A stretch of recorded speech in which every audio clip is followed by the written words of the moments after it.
Hello बच्चों, ये मेरा आज दूसरा वीडियो है और आप मेरे वीडियो को शेयर कीजिए, कमेंट्स कीजिए और अगर आपको कोई प्रॉब्लम है तो हमारे गुरुकुल स्कूल के व्हाट्सएप नंबर पर आप अपनी समस्या को देख सकते हैं। तो आज मैं जो पिछला टॉपिक था आवेश की प्रस्तावना के बारे में मैंने बताया था, उसके बारे में मैं आज फिर दोबारा उसको फिर से रिपीट करता हूँ, क्योंकि उसमें कुछ वीडियो क्वालिटी जो आई थी वो थोड़ी डल आई थी, जिसकी वजह से आपको उसको देखने में प्रॉब्लम है।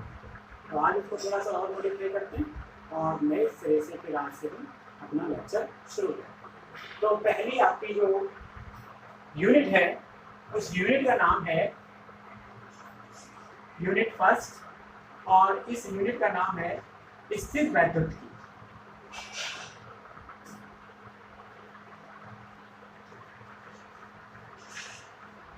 इस यूनिट में टोटल 4 चैप्टर हैं और ये स्थिर वैद्युत की आपकी 7 अंकों की।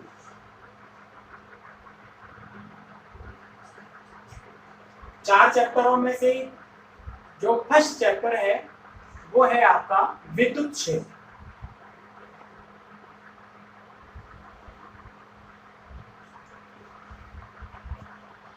तो विद्युत क्षेत्र के बारे में आज हम इस चैप्टर में थोड़ा सा पढ़ेंगे। तो सबसे पहले हम बात करते हैं कि आपने अक्सर देखा होगा कि जब आप छोटे क्लासों में जब पढ़ते थे तो अपने स्केल से सूखे बालों को रगड़ते थे, तो वो स्केल क्या करता था, छोटे छोटे कागज के टुकड़ों को और सूखी पत्तियों को या जो हल्की चीजें थी उनको अपनी ओर आकर्षित करना।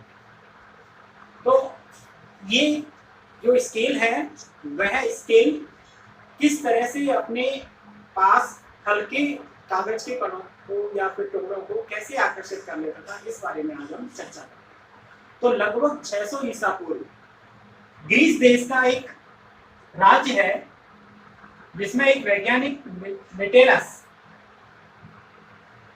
उसने सबसे पहले इस गुण के बारे में बताया। उसने एम्बर नामक रेजिन को जब उसने ऊन के कपड़े से रगड़ा, किस कपड़े से रगड़ा, ऊन के कपड़े से रगड़ा, तो एम्बर में ऐसा गुण प्रकट हो गया कि वो सूखी पत्ती और कागज के छोटे छोटे कणों को अपनी ओर आकर्षित करने लग गया। ये जो एम्बर है एक प्रकार का रेजिन है, पीले रंग का रेजिन, और ये बाल्टिक सागर के किनारे पाया जाता है। इसके बाद लगभग 1600 ईस्वी में वैज्ञानिक गिलबर्ट ने एम्बर के इस गुण को इलेक्ट्रिसिटी नाम दिया। यूनान में इलेक्ट्रॉन का मतलब होता है आकर्षण, इसलिए गिलबर्ट ने उसको नाम दिया। एम्बर में जो गुण आ गया था कागज के टुकड़ों को आकर्षित करने का, जब उसे ऊन के कपड़े से रगड़ा तो उस गुण को उसने क्या बोला, इलेक्ट्रिसिटी। इसके बाद एक वैज्ञानिक जिसका नाम था बेंजामिन फ्रैंकलिन ने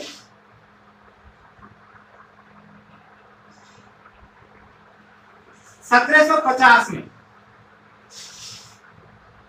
उनको नाम दिया आवेश।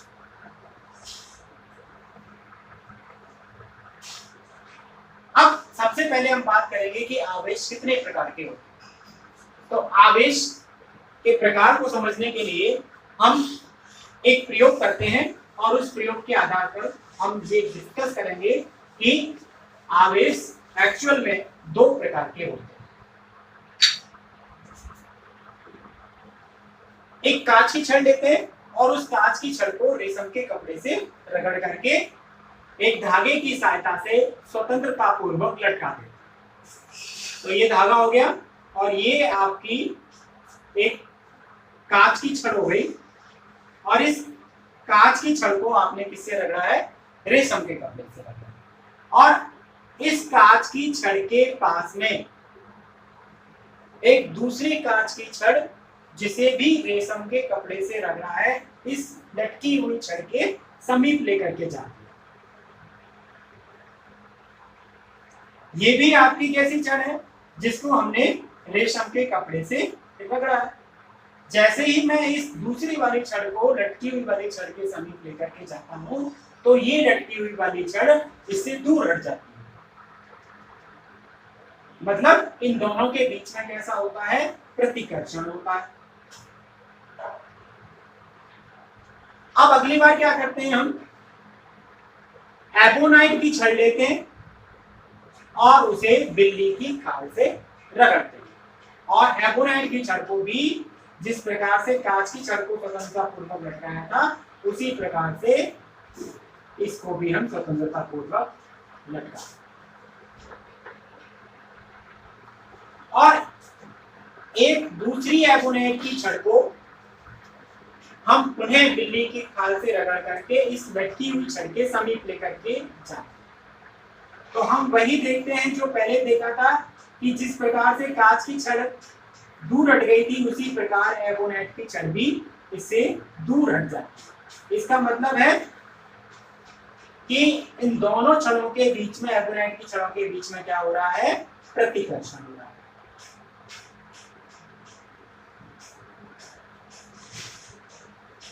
अब तीसरी बार में हम ये करते हैं कि आवेशित कांच की छड़ को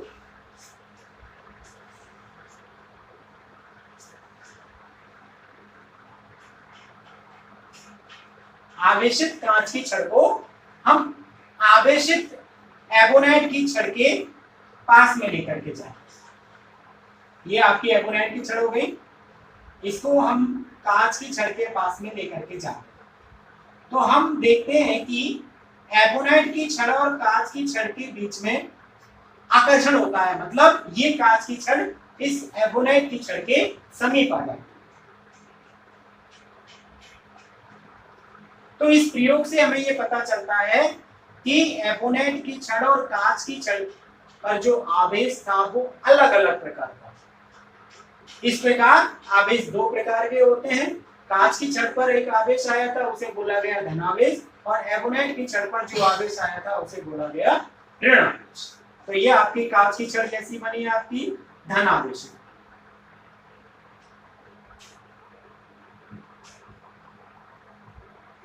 और एबोनाइट की छड़ आपकी कैसी बनी, ऋणावेशित बनी। अब इस प्रयोग से हमें एक बात क्लियर हो रही है कि समान आवेशों के बीच में प्रतिकर्षण होता है जबकि असमान आवेशों के बीच में आकर्षण होता है। तो आवेश आपके कितने प्रकारों के हो गए, आवेश आपके हो गए दो प्रकार के।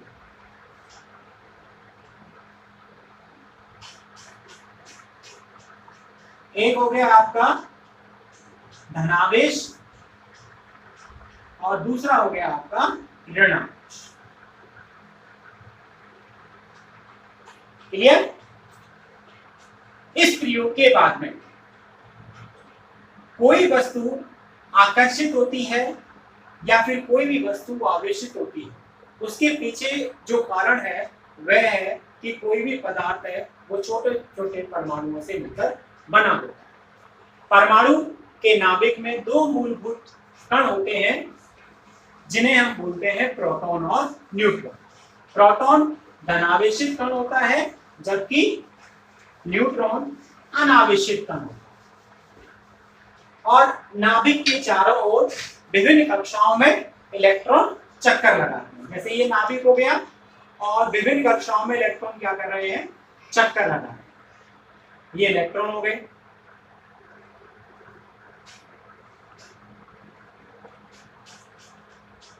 अब ये इलेक्ट्रॉन नाभिक से दुर्बल बल से जुड़े होते हैं। बाह्यतम कोश के जो इलेक्ट्रॉन है वो अति दुर्बल बल से जुड़े होते हैं। जब आप ऐसे परमाणुओं से बने पदार्थ को किसी दूसरे पदार्थ से रगड़ते हैं तो घर्षण के कारण ये बाह्य कक्ष के इलेक्ट्रॉन इससे अलग हो जाते हैं और ये क्या बन जाता है, आपका आवेशित हो जाता है। तो इलेक्ट्रॉन के स्थानांतरण के कारण ही कोई वस्तु आवेशित होती है। इलेक्ट्रॉन ही एक वस्तु से दूसरी वस्तु में स्थानांतरित होता है। प्रोटॉन और न्यूट्रॉन स्थानांतरित नहीं होते। ये सबसे इंपॉर्टेंट बात है कि प्रोटॉन या फिर न्यूट्रॉन एक वस्तु से दूसरी वस्तु में स्थानांतरित नहीं होते, केवल और केवल इलेक्ट्रॉन ही स्थानांतरित होते हैं। इसके पीछे मुख्य कारण है कि प्रोटॉन को नाभिक से पृथक करने के लिए बहुत ज्यादा ऊर्जा की आवश्यकता होती है, जबकि इलेक्ट्रॉन को परमाणु से पृथक करने के लिए अल्प ऊर्जा की आवश्यकता होती है और इसी कारण वे आसानी से परमाणु से अलग हो जाते हैं। अब इसके बाद हम बात करते हैं कि किसी भी वस्तु को किस किस प्रकार से हम आवेशित कर सकते हैं। तो अगला जो टॉपिक आता है आवेश के प्रकार के बाद, वह आता है आवेशन के प्रकार।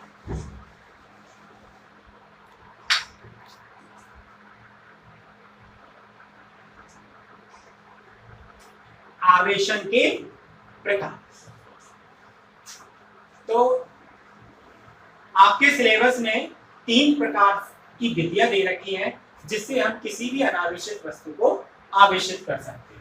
तो पहली विधि है आपकी घर्षण द्वारा आवेशन।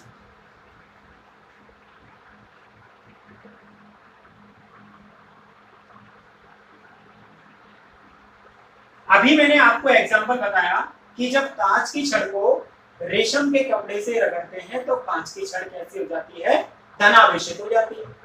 इसी प्रकार जब एबोनाइट की छड़ को बिल्ली की खाल से या रोएदार जानवर की खाल से रगड़ते हैं तो एबोनाइट की छड़ ऋणावेशित हो जाती है।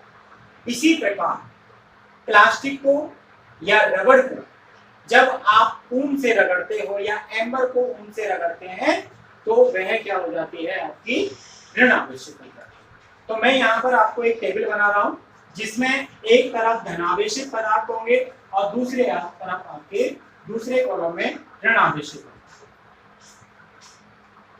तो यहाँ धनावेशित और यहाँ होंगे ऋणावेशित। धनावेशित होने वाले कौन सी है, कांच की छड़ है। कांच की छड़ को आप रेशम के कपड़े से रगड़ सकते हो,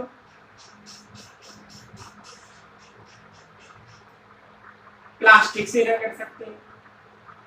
इन दोनों के बीच में कांच की छड़ को रेशम के कपड़े से जब घर्षित करोगे, रगड़ोगे, तो कांच की छड़ कैसी हो जाएगी, आपकी धनावेशित हो जाएगी। और इसी प्रकार रेशम का कपड़ा या प्लास्टिक क्या हो जाएगी, ऋणावेशित हो जाएगी। दूसरा आता है आपकी बिल्ली की खाल।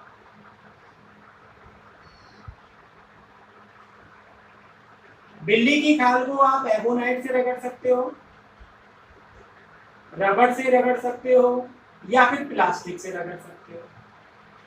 इनमें से किसी से भी अगर आप रगड़ोगे तो बिल्ली की खाल धनावेशित हो जाएगी और इनमें से दूसरी वस्तु क्या हो जाएगी, आपकी ऋणावेशित। जैसे अभी मैंने एग्जांपल बताया था कुछ देर पहले, तो बिल्ली की खाल को जब एबोनाइट से रगड़ते हैं तो एबोनाइट की छड़ ऋणावेशित हो जाती है। इसी प्रकार ऊन को जब आप एम्बर से रगड़ते हो तो ऊन धनावेशित और एम्बर ऋणावेशित हो जाता है। तो ये इस विधि के द्वारा हम क्या कर सकते हैं, वस्तुओं को आवेशित कर सकते हैं। तो पहली विधि आपकी हो गई घर्षण द्वारा आवेशन। क्लियर। इसके बाद दूसरी विधि जो आती है वह है आपकी संपर्क या स्पर्श द्वारा आवेशन। दूसरी विधि है आपकी संपर्क, जिसको हम दूसरा नाम भी दे सकते हैं स्पर्श द्वारा आवेशन। इस विधि में क्या होगा कि एक आवेशित वस्तु को जब एक अनावेशित वस्तु के संपर्क में रखेंगे तो अनावेशित वस्तु भी आवेशित हो जाती है।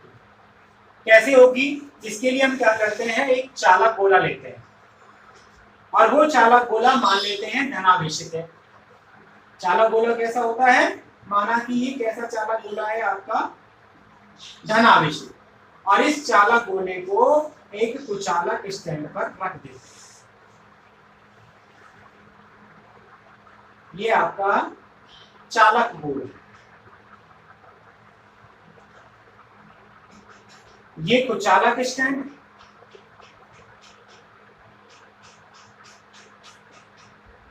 और इस चालक आवेशित गोले के समीप एक दूसरा गोला रखते हैं और इसे भी हम एक कुचालक स्टैंड पर रख देते हैं। ये अनावेशित गोला है, इस पर कोई भी आवेश नहीं। अब अगली बार क्या करते हैं कि इस आवेशित चालक गोले को इस अनावेशित गोले के संपर्क में लेकर जाते हैं, मतलब इनको क्या कर देते हैं, आपस में चिपका देते हैं। तो जैसे ही आप इन दोनों गोलों को चिपकाओगे, मतलब दोनों को क्या किया आपने, संपर्क में लेकर के आए हो, स्पर्श कराया है, तो आवेशित चालक गोले से आवेश प्रवाहित होकर के अनावेशित गोले में चला जाए, तो यहां पर भी आवेश आ जाएगा और इसमें तो आवेश पहले से ही।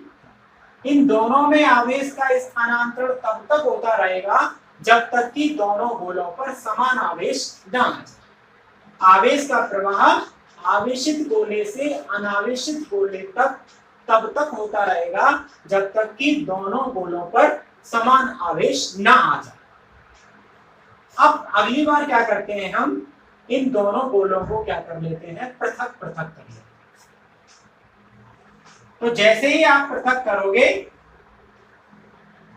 तो दोनों गोले आपको कैसे मिलेंगे, आवेशित मिलेंगे। तो ये जो विधि है, इस विधि में हमने अनावेशित गोले को आवेशित गोले के संपर्क में लाए थे, जिसकी वजह से दोनों क्या हो गए, आवेशित। तो ये विधि आपकी कहलाती है संपर्क या स्पर्श द्वारा आवेश। अब तीसरी जो इंपॉर्टेंट आवेशन की विधि है, वो विधि है जिसे हम बोलते हैं प्रेरण द्वारा आवेशन। प्रेरण का मतलब है बिना स्पर्श किए एक अनावेशित वस्तु को किसी दूसरी वस्तु के साथ आवेशित करने की प्रक्रिया क्या कहलाती है, प्रेरण है। प्रेरण क्या है, किसी एक अनावेशित वस्तु को बिना स्पर्श कराए आवेशित वस्तु से आवेशन करने की प्रक्रिया प्रेरण है। तो तीसरी इंपॉर्टेंट है ये आपकी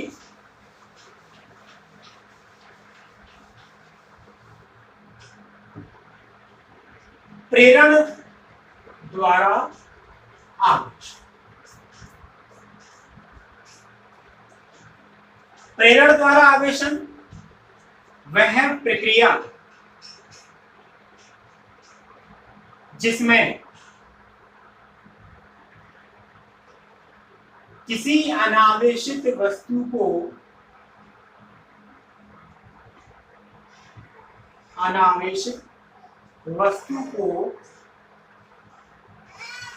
बिना स्पर्श किए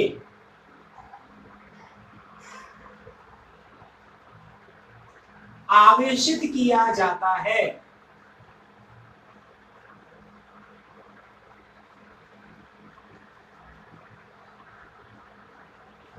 प्रेरण कहलाता है।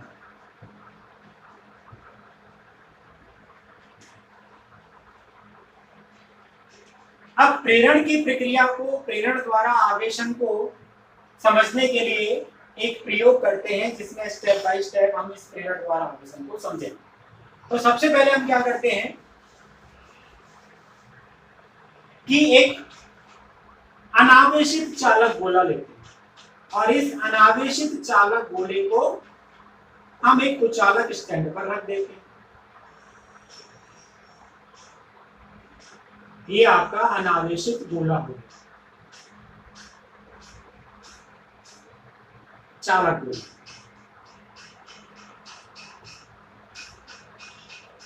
अब एक कोई भी आवेशित छड़, जैसे कांच की छड़ को रेशम के कपड़े से रख लो और उसे हम क्या करते हैं, अनावेशित चालक गोले के पास में लेकर के, तो ये आपका अनावेशित गोला हो गया।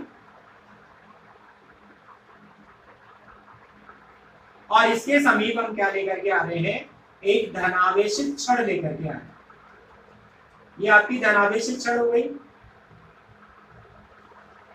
ये धनावेशित क्षण क्या करेगी, जैसे ही आप इस गोले के समीप में लेकर आएंगे तो चालक गोले में जो धनावेश और ऋणावेश होते हैं समान मात्रा में, धनावेशों को क्या करेगी, ये प्रतिकर्षित करेगी और ऋणावेश को क्या करेगी, आकर्षित करेगी।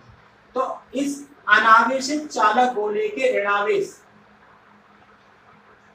इस कांच की छड़ के समीप आ जाएंगे जो कि आकर्षित होते हैं, और इस गोले के जो धनावेश है वो प्रतिकर्षण के कारण इससे दूर हट जाएंगे, मतलब दूसरे किनारे की ओर आ जाएंगे। तो इस तरह से व्यवस्था इस चालक गोले के अंदर हो जाएगी। यहाँ पर ऋणावेश आ गया, इसको पी भाग बोल देते हैं, और ये धनावेश आया, इसे क्या बोल देते हैं, क्यू भाग। तीसरी बार हम क्या करते हैं, ये जो क्यू भाग आपको दिखाई दे रहा है, इस क्यू भाग को हम भू संपर्कित कर देते हैं।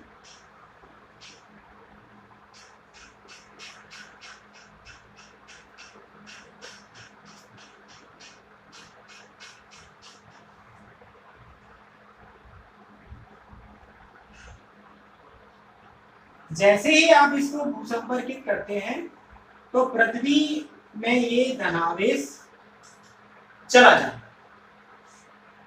जबकि ऋणावेश इस धनावेशित क्षण से बंधा हुआ होने के कारण वहीं की वहीं रह जाता। तो तीसरे स्टेप में क्या किया आपने, इस क्यू भाग को आपने भूसंपर्कित किया।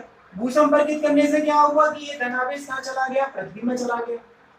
अब चौथे स्टेप में हम क्या करते हैं कि इस गोले से ये आपकी जो छड़ है उसको हटा लेते हैं। तो जैसे ही हम इसको हटाते हैं तो ये जो ऋणावेश था पहले इस कांच की छड़ के धनावेश के कारण बंधा हुआ था, वह अब कैसा हो जाता है, मुक्त हो जाता है, और मुक्त होकर के इस चालक इस गोले में एक समान रूप से वितरित हो जाता है। इस प्रकार आपका गोला कैसा हो गया, ये आवेशित हो गया। इस विधि को हम बोलते हैं प्रेरण द्वारा आवेशन। तो इस विधि में हमने गोले को धनावेशित क्षण के संपर्क में लाए बिना ही क्या किया था, आवेशित किया था। इसलिए हमने इस विधि को क्या कहा, प्रेरण द्वारा आवेशन का। अब प्रेरण द्वारा आवेशन और संपर्क द्वारा आवेशन में एक अंतर तो आपको क्लियर हो रहा है कि संपर्क द्वारा आवेशन में दोनों वस्तुओं को क्या कराते हैं, हम स्पर्श कराते हैं, जबकि प्रेरण द्वारा आवेशन में हम आवेशित वस्तु और अनावेशित वस्तु इन दोनों को स्पर्श नहीं कराते हैं। पहला अंतर तो ये हो गया। दूसरा अंतर क्या होगा कि संपर्क द्वारा आवेशन में अनावेशित वस्तु पर उसी प्रकार का आवेश आता है जिस प्रकार के आवेशित गोले आवेशित वस्तु से आपने उसे आवेशित किया है।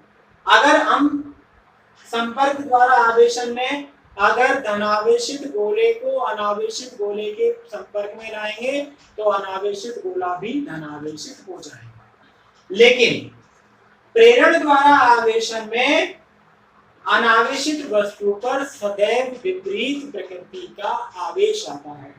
यहाँ पर देखिए, धनावेशित क्षण को जैसे ही मैं अनावेशित गोले के समीप लेकर के आता हूं तो आवेशित गोला जो बनता है वह ऋण आवेशित होता है, यानी कि धनावेशित वाले क्षण प्रेरण के द्वारा क्या किसका निर्माण करेगी, ऋण आवेश का निर्माण करेगी। तो दो मुख्य अंतर हो गए प्रेरण द्वारा आवेशन और संपर्क द्वारा आवेशन में। एक तो यह है कि इसमें संपर्क कराया जाता है, दोनों को स्पर्श कराया जाता है, और प्रेरण द्वारा में स्पर्श नहीं कराया जाता है। ठीक है, ये आपकी आवेशन की तीन विधियां हैं। इसके बाद यहां तक आपको समझ में आ गया होगा, और यहां तक अगर आपको कोई प्रॉब्लम होती है तो आप मेरे को कमेंट में या फिर अपने व्हाट्सएप ग्रुप पर कोई प्रॉब्लम लेकर के भेज सकते हैं। अगले लेक्चर में, मेरे अगले वीडियो में हम आवेश का मात्रक और उसके गुणधर्म के बारे में पढ़ेंगे। धन्यवाद।